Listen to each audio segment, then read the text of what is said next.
cardio? Are there certain exercises that people should or shouldn't be doing, or what should they be careful about? Cardiovascular activity seems to be the safest thing you can do in terms of exercise without the inherent risk of injury. I mean, if you're using a bicycle and the bicycle's not set correctly, obviously you can probably have like a knee issue or an ankle issue develop. But cardiovascular activity, fair game. It's free. Don't overdo it. I was going to say, what about like interval training? Is that... Oh, I got you.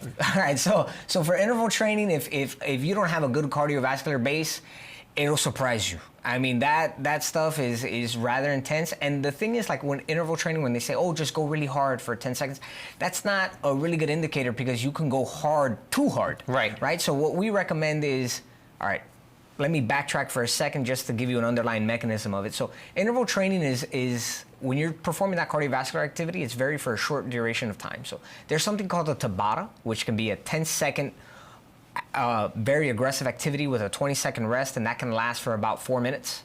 And then the opposite would be 20 seconds of hard work and then 10 seconds of recovery. The reason why we do that is because that type of cardiovascular activity is without oxygen. It's utilizing a different pathway called glycolysis that we don't have to get into, but we generally prescribe that at an intensity above your maximal amount of oxygen saturation, so 110 to 120% of that. And the way we calculate that is if you were on a bike by your revolutions per minute. So we would do a test, maybe a 1.5 mile test, and then we'd get your average RPMs, and from your average RPMs, we would then prescribe you maybe 110 to 120% of that range, depending on how you performed on the test. And then that becomes what you should work at when you're working hard. That way it doesn't become, oh, I gotta go all out. Yeah. And you go all out for 10 seconds and then you recover, and then you go all out for 10 seconds and then you recover, and then when you go all out one more time, you're either gonna vomit or pass out. And that's the danger with that type of high intensity interval training.